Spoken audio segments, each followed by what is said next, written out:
Welcome back to the Cheap Heat Productions podcast.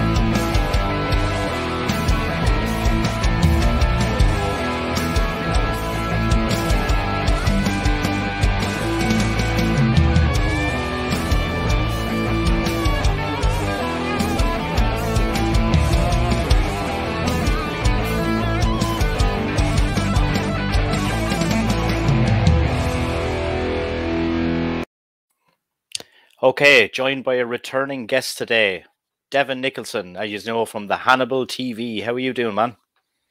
Doing great. Just watching your intro there and seeing all the celebrities. What's your trick to getting the celebrity guests? I'm very good at sending emails. In Oh. fact, I have only one email, and I just copy and paste them all and just slightly change it around, whether they be a wrestler or anyone. But if there's anyone there that grabs your attention, I'll send you on what I have. And if they go on my channel, they'll definitely go on your channel.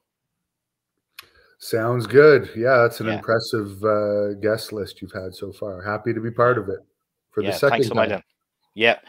And we'll touch on your YouTube channel first before we get into things today. What are you at now? How many subscribers? 300? We're going to hit 316,000 anytime now, and we got over 200 million views.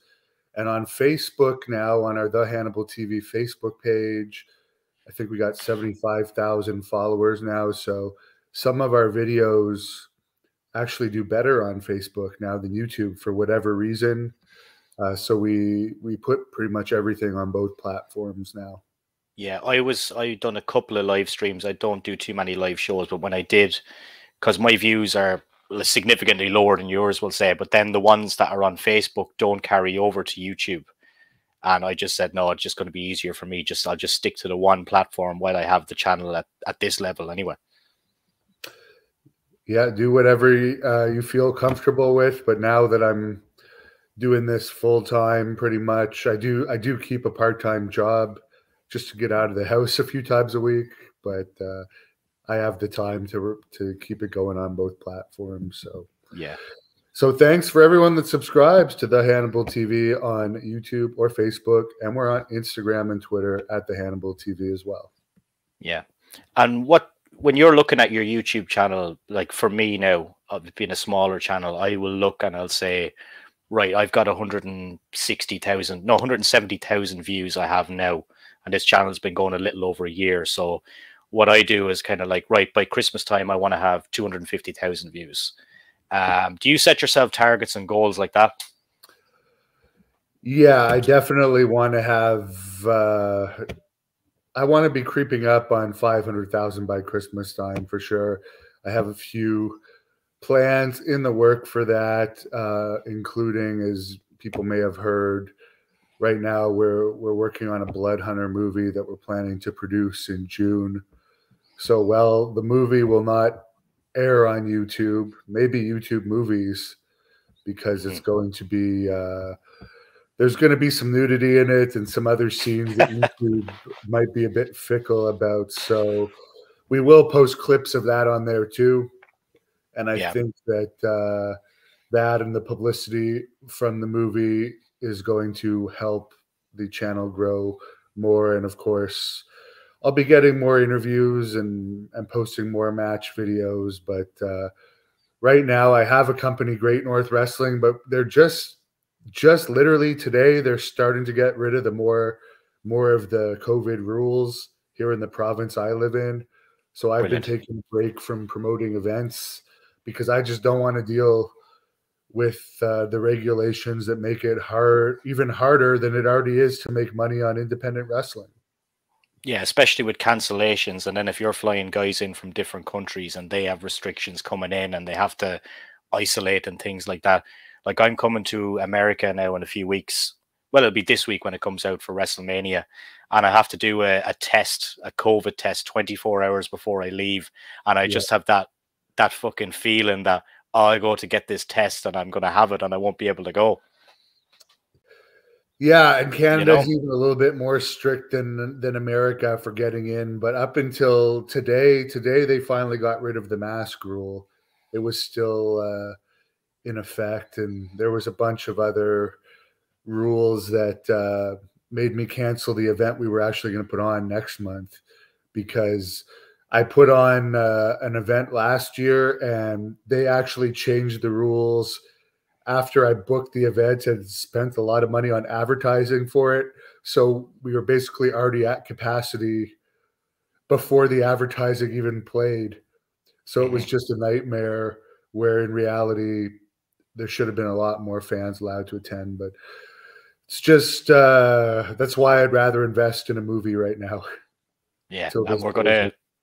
and the movie is going to be based around your wrestling career, which is why we're here today to talk about it. It actually isn't. Some people think it is, but Okay.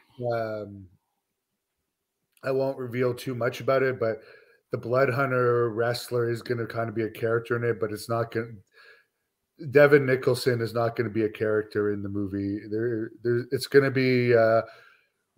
to be more of a TV series pilot than a movie. So there's going to be lots of subplots to it, and the character that plays the Blood Hunter in the movie is going to have a lot more layers to him than Devon Nicholson. And I won't reveal everything that happens in it, but it's going to be very interesting to say the least. But there was another movie about my wrestling career that came out like 10 years ago. That was my career up to that point. A lot of people think I did make that movie. I didn't.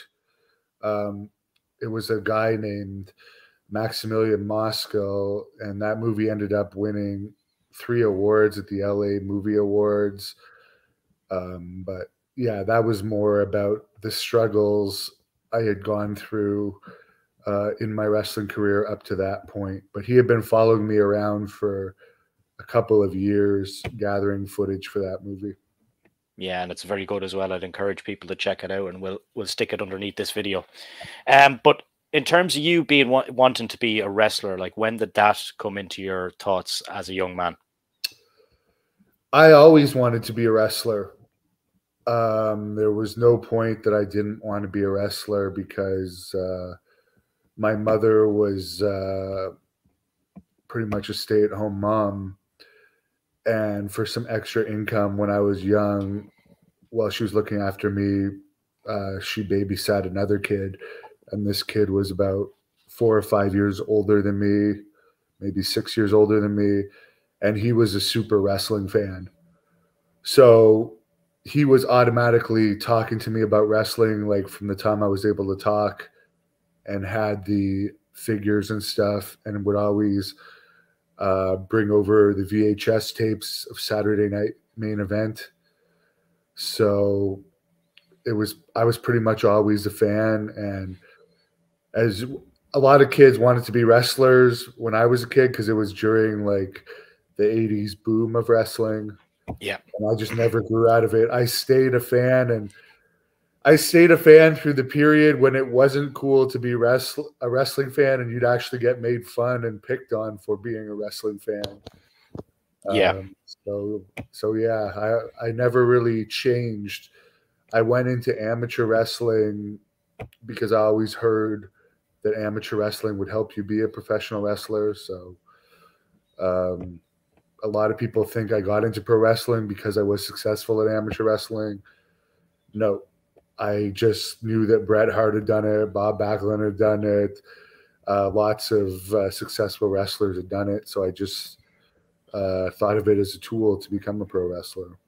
Yeah. And when you decided to go down from the amateur to the pro wrestling route, who trained you?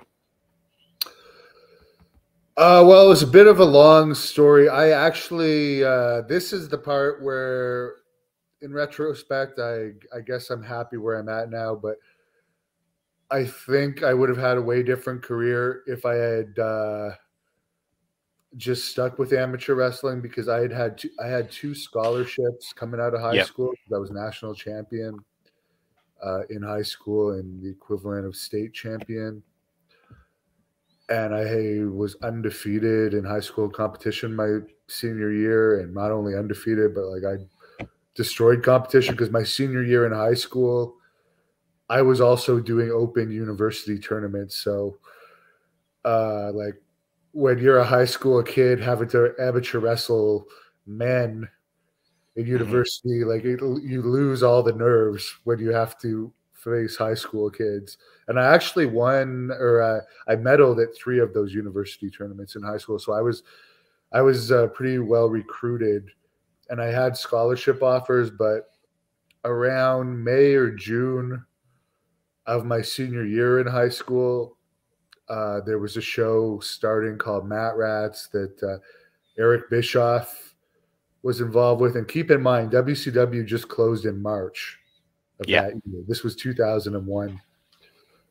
And Eric Bischoff and a guy named Graham Owens, who was the money guy that was later put in jail for a drug smuggling operation.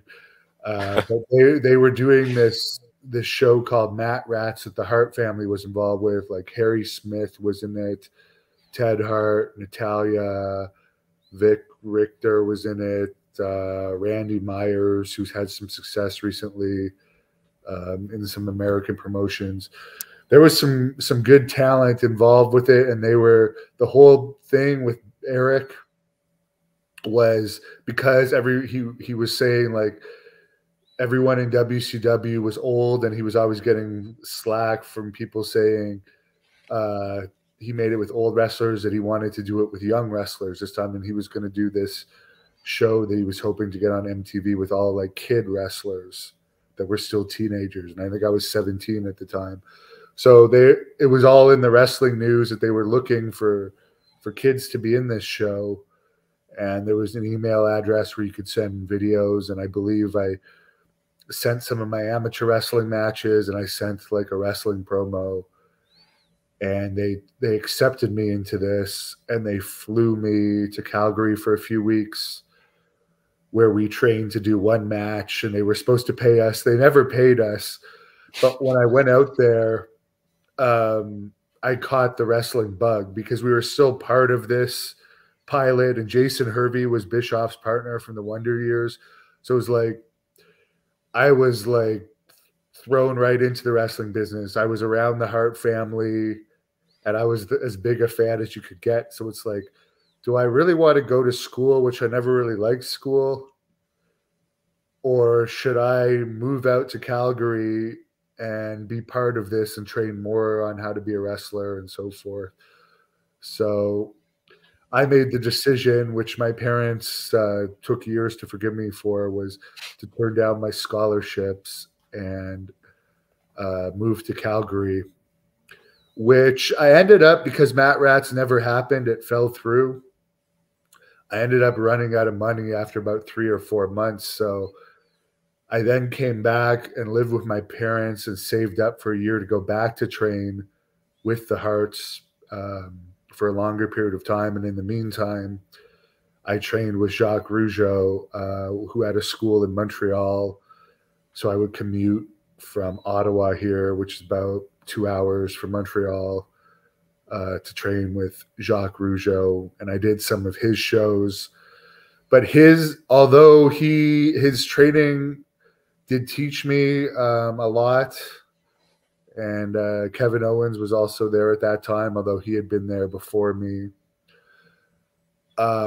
It wasn't on how to wrestle on the fly, because his shows were practiced matches. He had shows in front of anywhere from 3,000 to 5,000 people. He was a really good promoter. Mm-hmm. But like, it was only like one show every 6 months or so. And what you would do at the practices is just practice the match over and over and over again every week. So what really made me speed up my time to go back to Calgary was I came back to Calgary to visit this girl that I was seeing when I first moved to Calgary for like a week. And I got myself a Stampede wrestling match while I was out there. And Jacques had convinced me that I was really good because I was doing really good in the practices, but they sent us out there. And I remember this was at like some college show that like there was like 30 people in the audience and there was only Yeah. like 3 matches because I know I wrestled for free, but they weren't really paying anybody. It was more because this student wanted to put on a show at this college. So it was like 3 matches. So I was thrown in with this guy to go 20 minutes. And everyone in Calgary, because the dungeon was kind of like a rough place, always had a mean streak in them. There's very few that didn't have a mean streak. And I remember this guy just like pretty much beat the crap out of me for 20 minutes. At that time, I didn't realize how rough he was being with me. But looking back, is like, no, this guy just pounded the crap out of me for 20 minutes. But one thing I learned from that was, wait a minute, I have no idea how to call it on the fly because there was only 30 people and this guy was more of a veteran. He didn't want to call anything. He's just like, let's go in there and call it. And then I think that had to have been in November of 2002 that I came back. So I did Jacques Rougeau's December show, and then like right in January, I'm like, okay, not wasting any more time. I'm going back out to train in the dungeon. So that's when I finally moved out and ended up staying in Calgary for several years, training in the dungeon before I ended up moving on to getting booked in Puerto Rico. But I really learned how to wrestle during that 2-year period at the dungeon, and Stampede was doing about six events a month at that time compared to Jacques doing 2 or 3 a year. So my progress moved a lot faster. Yeah. Were you in a situation where you wanted to just take as many bookings and wrestling matches as you could just to get the experience?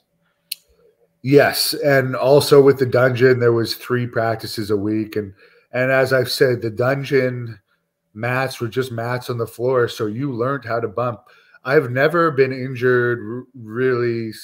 The worst injury I had was last October. I tore my pec. And of course I had that whole getting infected with Hep C, but I never actually been injured other than cuts in wrestling. And I credit that with when you learn how to fall on gym mats on a basement floor, you learn how to fall pretty quick. Because if you're learning how to fall in a good ring, you cannot necessarily be great at taking bumps, but I definitely learned how to take bumps well. And it served me pretty well over the years, because I was even talking to Kevin Sullivan last week, and he was like, for a 39-year-old, considering how rough a lot of your matches have been, you're in pretty good health. And I'm like, yeah, I am. I don't walk around with a limp. My back's good. Everything's good. So have you never broken a bone in the wrestling ring? I never broken a bone in life, surprisingly. Wow, And I've also been in a lot of street fights from bouncing off and on from 2001 to 2018. That's crazy. Considering when you look at some of the guys in the business now, obviously some of them would be a lot older, but when they rock up at conventions, these guys are on crutches and walkers and things like that. Does that ever come into your mind that if I keep doing this, maybe I could end up like that, no matter how well protected you are?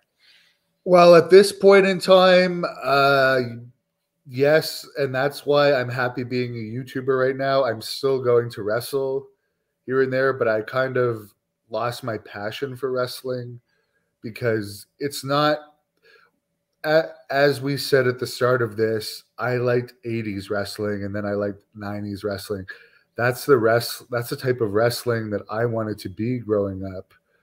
And now it's not like that at all. So for years and years, it was really bothering me that like my contract was taken away, and I likely was never going to get in WWE because I was branded tainted even after I got cured.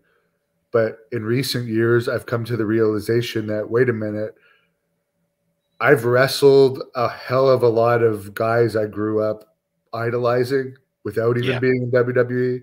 Like I've worked with Kevin Nash, Terry Funk, Honky Tonk Man, Kamala, Brutus Beefcake. It's a huge long list. Haku, Barbarian, of Sabu, Sandman, Carlito there a while ago as well. Yeah, like literally there's about 50 legends that I've wrestled over the years. And I interview them. So I still work with the legends that I grew up watching. And I don't really have a boss. I can do whatever I want. So I'm kind of living the life in a job that didn't exist when I was a kid. That is very satisfying. Where wrestling now, you're going by a script, and from what I understand, it's very stressful backstage, and there's so much politics. And I've experienced politics without ever being full time in WWE, although I've had WWE matches, and it's just a negative environment. So I'm happy with what I'm doing, and only wrestling here and there under circumstances that I want to wrestle under. If it's someone that I really want to wrestle, or an event I really want to be on, but I don't really have the passion for being a wrestler anymore. In terms of the WWE matches, you done a few tryout matches, didn't you? Yeah, for a while I was in Deep South Wrestling, and I also had a match against Heidenreich on SmackDown in Edmonton, and against Eugene on Heat in Las Vegas. But again, when I was getting the tryouts, which was between 2004 to 2006, when Tommy Dreamer was trying to get me hired, it wasn't like it is today. They weren't actively recruiting as much at the shows. I was back there, I think 14 tryouts, and only 2 out of those 14 times did I ever actually get matches. All the other times I was just sitting back there doing nothing. But now I understand they more actively recruit, and like they have agents that take you in the ring and give a look at you. And it was in 2009 that they started, to my knowledge, like having actual tryout camps that were a week long, and where you could apply for these camps. And I applied for one, and I did get a contract out of the week camp that I attended, but most people already know the story. I ended up getting my contract taken away because when I did the physical, it turned out I had Hep C, which was proven in court in Canada and the US to be from Abdullah the Butcher cutting me with a blade without my permission when he had had Hep C for at least 10 years. So that took away my contract. Then I had to go through 2 years of various treatments to get cured of the disease. And yeah, that really was a horrible time in my life, but I did finally get cured of the disease. Yeah, I could tell from watching the documentary, it's fairly emotional. It's raw because it's there at the time when it happened, and you're talking about it. You had the dream to go to WWE, and it was there, and it was taken away by just something that you didn't even know you had. And there was no YouTube at that time, and like I was bouncing and doing the same job I do now, which is really just a part-time city job. So it's like I wasn't making good money. I was living in my friend's basement, and it's like I was going to have the opportunity to move to Florida and do what I love and what I've been working for. Up to that time, it was 8 years, and I completely dedicated my life to it. And I'd finally made it. And then it's like, okay, now you're never going to get this. And by the way, you also have a potentially deadly disease that you need to get treated. So it was a real low point. And the first treatment was terrible, and it didn't even work. And I think that was when it really hit me, because it's like I just went through months and months of hell. Now the treatment's easier, but 10 and 11 years ago, it was a much harder treatment. And then the second treatment I did, I actually had to pay for, which was Yeah. $80,000 because it was experimental. It worked. But that treatment put me in debt for years and years and years.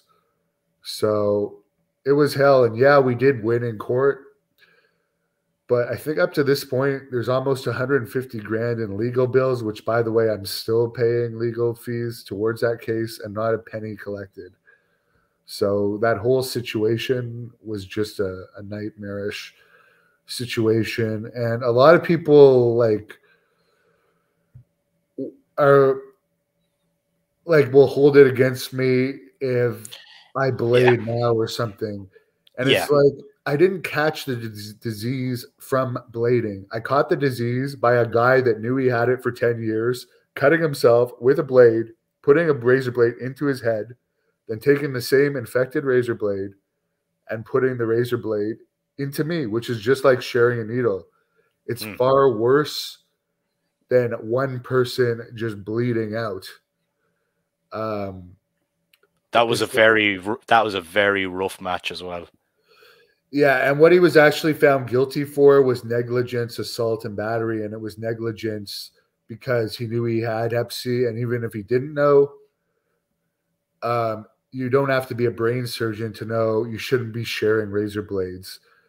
And then assault, he didn't have my permission to do it, and battery, it caused me bodily harm. So that's what he was actually found guilty for. So nightmarish situation, but I'm glad I'm cured, and that cure has been reaffirmed as recently as this past December. I had another test. The only way I could get it again is to be reinfected, which I don't plan on doing. Yeah, yeah. And of course, like obviously you would think like most of the promotions these days are a much safer environment than they were back in the day. Like I highly doubt independent companies still test. None. I've never been aware of any independent companies that test. But this was a massive story, though, wasn't it? Yeah. Over in the US and Canada when it Oh happened. yeah, there was a TV documentary out of it that aired across Canada. It made all the newspapers. It made like a national magazine. It was huge news for a good couple years. And then when I was cured, because I got cured from an experimental treatment, that also made national news here in Canada. And even, in the US, some major magazines picked it up, and it was a big story when it happened. But yeah, I overcame it and found another job to do where I'm still involved in wrestling. But it's a bad situation. And I would recommend, I would never do a double blood match again where two people are bleeding, even though I didn't catch it from that, but that's risky. Yeah. But I wouldn't like these matches like where there's panes of glass and all this crap. Like you're very in huge danger of infection in matches like that because a lot of these companies don't pay hardly anything to do those. And as I said, I've never heard of one that tests. Maybe there is, but usually they just take people on their word. And the funny thing about Abdullah is if he had just said, I don't want to bleed, nobody would have said anything. He could have kept wrestling and not bleed and not bled and not like cut. Like he could have still done his fort gimmick with just me bleeding, for instance, and nobody would have said anything because all they want to see is him forking someone. There's no reason why he had to also bleed if he had known about the dangers, but he seems to be a bit of a senile person. So I don't even know if to this day he understands the whole situation. Yeah. How did you manage to, I know the YouTube thing was starting then as well, but how did you manage to find the kind of love, I guess, to get back in the ring after something like that happening? Well, I wasn't on my own YouTube channel then. I was on other people's. Yeah. I didn't start it until after my second treatment because I had like a falling out with someone I was working with because I was like giving him content that was supposed to be out on DVD and he was just posting it on his channel. And then I later found out he was making money off of it, and I was paying for this, and he wasn't even producing the DVDs. But in the end, it worked out, because if we hadn't had that falling out, I never would have known you can make money on YouTube. But I'm sorry, what was the question? How did I just about to get back in the ring after something like that happening, and after what happened, obviously, with WWE and everything. And how did you kind of just decide to get back in the ring after those kind of, I guess, roadblocks or whatever you want to call them? I was always planning on making a comeback. There was nothing in my mind that would stop me. And one of my first matches back, another guy I wrestled was AJ Styles. But after a while, I realized, actually it was, and part of my comeback too, I also made an amateur wrestling comeback for a year, and I got second at the Olympic trials for the London Games for the 2012. So I hadn't wrestled in 10 years. And like I did tournaments for a year to prepare for the Olympic trials, and I ended up getting second. And I wasn't even training with an with a college team or anything. I was training at TriStar in Montreal with their amateur wrestling program. But I think where I first realized that, wait a minute, I'm not going to get another chance at this, was in 2016. I came back to wrestling in 2014. I stopped from 2011 to 2014 to go through treatments. Because during my first treatment, I still tried to keep wrestling. And I think that's one of the reasons why it didn't work, because I wasn't allowing my body to just accept the treatment. I was still trying to do all my regular stuff. And I ended up having like a mild stroke because I was pushing myself so hard. So I should have just really focused all my attention. So I did do that for the second treatment. But yeah, in 2016, Gerald Briscoe, who was a recruiter for WWE, who was the guy that recruited Brock Lesnar, actually got me an NXT tryout. And I was talking to WWE for about 7 weeks, like every week. And then a week before the tryout, like they even went so far as to send me my itinerary for the tryout. And a week before the tryout, they sent me a message basically saying, we're sorry to inform you that you're no longer invited to the tryout. So it was at that point I'm like, okay, there's somebody above Gerald Briscoe who does not want to give me another chance. Maybe it's because when you search my name, all the Abdullah stuff shows up. I don't know. But I think it was at that point that I realized I wasn't going to get it. Then it may have been that same year or the year after they did that other Tough Enough. Yeah. The most recent Tough Enough. I also did a video for that. Oh no, it was the year before that they did the Tough Enough. It may have been 2015, because I did a Tough Enough application video that had over 100,000 hits, and they aired it on SmackDown as part of a collage. And I'm like, okay, they might give me another chance. But even though my video had higher hits than a lot of the ones that actually made it on the show, and the ones that won that year didn't even go past developmental, they never gave me a chance. So I think it was those two kind of things that made me realize, okay, I'm not going to get a chance in WWE. I better just focus on YouTube. So it was around that 2016 year that I was just like, okay, I'm going to invest my money and time in getting interviews and going on interview trips and building up my channel, because someone doesn't want me there for whatever reason, and it's never going to happen. So, so for the people that want to say, because I report negatively, I don't really even report negatively. I tell my true feelings on wrestling. If I see something good on WWE or AEW, I'll say it. But if I see something bad, I'll also say it. And some people will say, well, this is why they won't give you a chance. It's like, no, before I ever even started reporting on the news, they weren't going to give me a chance. So I'm going to report neutrally on the news. Yeah. So yeah, I think that's one of the things that separates me, because most of the people that report on wrestling news are huge fans of the current product. Yeah. I'm not secretly watching the 9 hours of WWE product that's out there a week. I can barely make it through the 3-minute highlight, but I do read the news every day. And I think Yeah. there's a lot of fans out there like me that used to be fans of wrestling. Yeah. Same as me, really. Yeah. I like reading about shit that's going on behind the curtain and shit that's going on, because it's a whole other world of drama as well, and you always hear these things, and that's what kind of keeps me interested in it. Like, I'm going to Dallas to Mania because it's kind of something that you have to do maybe once in a lifetime, and the four guys that I'm going with don't watch wrestling, so we're just going to have beers for the week and enjoy ourselves. I'm not going to Hall of Fame, SmackDown, NXT, Raw, fucking, what do you call that thing, WrestleCon, queuing up for autographs and people.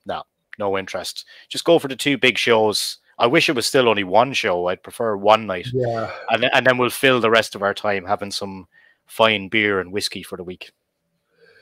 Yeah, it waters it down, and Dallas is a fun town to go out in. I have been in Dallas quite a bit, so yeah. But yeah, no, I think I appeal to that audience that, like me, we still want to know about the behind the scenes stuff, but we don't really want to watch it unless something big happens. Like if something really interesting happens, we'll watch. Like I'm sure when Cody Rhodes debuts, I'll look it up on YouTube because I'll be interested to watch. But other than that, there hasn't been anything in recent memory that I've been interested in actually searching up on YouTube to watch. Like for the guys, for the casual fans that I'm going with, let's just say I just mentioned Stone Cold Steve Austin and I'll mention Johnny Knoxville, and they're like, "Oh, right, that's cool, that's interesting. Yeah, let's go." You know. But in terms of for the Austin thing, he's just going to be doing an in-ring promo, so it's not like that. I mean, that could have just as easily happened on Raw. And then one thing that bothered me recently about AEW that just kind of like made me remember why I don't like wrestling so much was William Regal making like the public apology for going over on time. And it's like, why do all the fans need to know that there's set times and you broke it and now you got to apologize because you have heat? It's like there's no magic left in wrestling to like pull me in and make me think that it's somewhat real anymore, sadly. I mean, if Austin wrestled Goldberg, I may have been interested in that in WrestleMania because like that was a match everyone wanted to see and never happened. But there's no matches on there that really piqued my interest this year.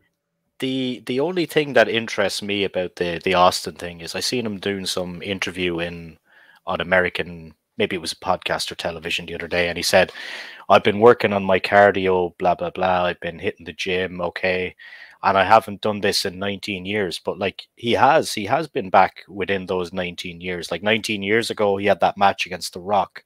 So I don't know why they're saying that this is my first time back in 19 years when he's been back a lot of times within those last 19 years. So they must be planning on doing something a little bit more than a Kevin Owens show, but maybe they're too afraid, or he's too afraid maybe to advertise it as a match in case he looks bad. I don't know. We'll see. I'll watch it when someone posts it for sure, but he has done tons of in-ring segments where he's stunnered people and done interviews in the ring in the past 19 years. Yes. Yeah, you're 100% absolutely. correct there. Right, we're gonna talk about the Blood Hunter, and this will lead us into the movie that's coming out. Oh, and speaking of Austin, I will say one thing about Austin. This was one of the highlights of my YouTube career. He's talked about me 3 times on his podcast now, and he actually did call me a few years ago because he watches my interviews and wanted to talk to me about my interviews. So again, I didn't make WWE, but like I got a call from Steve Austin to talk that he watches my interviews. So that was pretty cool. Hopefully someday we'll see him on the channel. That'd be cool. Yeah, I mean, he's still under contract. And of course, I could never pay him anywhere close to what I'm sure he gets for his WWE Jaws, but that would be awesome. And I do have heat because I speak publicly about my feelings. There are some people that won't appear on my or won't actually do interviews with me because I have heat. Mm-hmm. And are these people that are still within the business, or they? Some still within it, or some that want to get back, Yeah. and like don't want to risk, because I'll also ask questions that they might be uncomfortable with. Let's face the facts. If you want to get back with WWE, you really shouldn't do any shoot interviews, because anything you say can and will be held against you. So yeah, I understand that, and I don't hold grudges over that. I do hold grudges against people that agree and no show, though. Yeah, that's it's happened a few times for me, but like, you know, sometimes the excuses are pretty bad. Yeah. Sorry, I forgot or whatever. I always kind of try to remind people at least an hour or a day before if I can, or anything like that. That's names, because I do kind of like this guy, but there was one guy that I did consider kind of a friend in the business, and I was kind of doing him a favor interviewing him, to make up for a cancellation, and he no-showed 3 times, and I had prepaid him because I thought he was my friend. And the 4th time, when I finally got him for an interview, he was 4.5 hours late. So I literally had to sit around here for 4.5 hours. Are you ready now? Are you ready now? Are you ready now? So it goes without saying, I'm not going to ever pay him for anything again, because I thought that was just a complete waste of my time, because I'm a busy person and I don't have time to just wait around for interviews all day. Just tell me a time and show up at that time, please. Yeah. We're going to wrap up here on the Blood Hunter, how the Blood Hunter was kind of born and the idea behind him. This is going to lead into the movie, and without giving too much away on the movie, just a kind of brief synopsis of what people can expect. Yeah, the Blood Hunter, I did take, again, around, when was it? Around, I think it was the summer of 2018, I was supposed to wrestle Cody Rhodes on a Great North Wrestling event. And we had booked the event on the Sunday to fit, because he wouldn't do, like, he couldn't make our show unless it was a Sunday. And like, it looked like it was going to happen for August of 2018, but then he got a job with Arrow, and he wasn't able to do the match, and that's understandable because of his shooting schedule.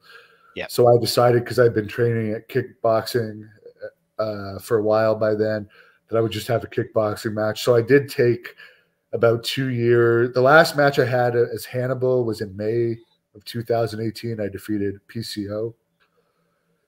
And then I took like 2 years where I just did kickboxing. But then I realized I got a bunch of concussions from actually the training in kickboxing, not even the matches. And I'm like, okay, maybe I'm not going to go get into kickboxing in my mid-30s. Maybe I'll go back to wrestling here and there. And I decided that I would come back as a different character. And that character ended up getting over very well. So I just stuck with the character. But it has had some controversy. You could say it's over now. You could say it's over now more than ever. And back in December, he was the most hated heel in the business. Made TMZ, the UK Sun, the UK Metro, New York Daily News, New York Post, Toronto Sun. So I think the Blood Hunter might be too controversial of a character for today's wrestling. And I think I heard Kevin Sullivan say it lately. The Blood Hunter is like a 80s wrestler that would have like been great in the 70s and 80s territories, but in the PG era of wrestling and the world we live in now, he just might not be suitable for it. So that's why we're putting him into movies. So are you going to take him out of the ring? Well, he'll still wrestle here and there, but I wouldn't say he's going to try and make AEW anymore or anything like that. Yeah. Because it's just not a character that's going to be suited for any of today's companies. So yeah, and I've lost my passion for it. He did get really popular in Texas. He is still the undefeated Texas champion. And he's also the Great North Wrestling Heavyweight Champion. He beat Davey Boy Smith Jr. for that. And a year ago yesterday, he beat Gangrel for the Texas title. He's very popular in Texas still. The fans there are very loyal to him. But I'm going to focus on the movie and get him over on a different platform. And who knows, maybe if the movie turns into a series and the movie series gets popular enough, you'll see him more in the ring. Because in wrestling, it's all about popularity. And whatever makes money, they'll bring back, no matter how controversial. We've seen that time and time again. Yeah. So I definitely don't think you've seen him wrestle for the last time, but because all of those the bad thing that happened out of all those articles is like everyone, it was still kind of protected that it was me, but all those articles that came out said that Hannibal was the blood hunter. So I can't pretend it's not me anymore. So it kind of took some of the magic out of the character. Yeah, I was having fun watching you refer to him all the time in the third person as well. Yeah, and sadly, they got the better of him there. Yeah, so yeah. Whatever. It was an interesting character. Great to work with Kevin Sullivan as the manager, and he had tons of other managers. But the fact of the matter is, no matter who was managing him, his hits were pretty similar. So it was the character that was over. So who knows when he'll come back? I would say he'll probably have a match this year for sure after the movie's done. I'm not going to do anything to risk getting hurt before the movie because that would be tragic. But we'll see what happens with that character as time goes on. Yeah, well, man, it was great to have you on again today, and best of luck with everything and the movie. And hopefully when the movie is maybe about to hit, we might get you on to talk to us about what way you're going to distribute it, etc. For sure, yeah. And if we're filming it in June, I'm hoping it'll be out by the fall because it is going to be an erotic horror movie. It's actually a vampire movie, but it will appeal to wrestling fans because the Blood Hunter is still a wrestler in it. But the Blood Hunter, and I do consider myself a vampire in real life, but the Blood Hunter is a vampire in the movie. But there's all kinds of subplots that I think it will also appeal to mainstream people too. And like, it's going to be similar to an 80s horror movie in many ways. I'm a big fan of 80s horror movies, but it's going to be realistic. There is going to be special effects in it, but like the Blood Hunter's not going to be able to fly and he's not going to be able to like disappear. So the scariness of it is going to be real, and there's going to be also gorgeous women in this. So I think there's going to be something for maybe not everyone, because some people might be offended by it, but something for the wrestling fans like myself that love 80s and early 90s horror movies. Exactly, and the vampire movie fans. It's going to be pretty cool. 80s horror movies is my favorite genre of movies, and I'm actually really excited about this. And as I said, one of my last matches for PCW Ultra as the Blood Hunter against Scorpio, I got a bad concussion, and then when I wrestled Sabu earlier this year, I got a really bad concussion too, and I also tore my pec. So I think the movie is going to be a lot more controlled stunts and stuff, less likelihood of injury. So I think it's a good path to go down. As I'm 39 years old now, but I'm 39 and I'm feeling fine, and I could beat up the vast majority of 20-year-olds still in a shoot. Yeah. Thanks a million for your time today, man. Really enjoyed it. Thank you. Subscribe to the Hannibal TV on YouTube and Facebook. Like our page on Facebook, and we're on Twitter and Instagram at the Hannibal TV. TheHannibalTV.com. You could order this Blood Hunter hoodie. There's a merchandise link and other the Hannibal TV merch as well. So thanks for having me, and good luck with your continued success of your YouTube channel. Likewise to yourself, man.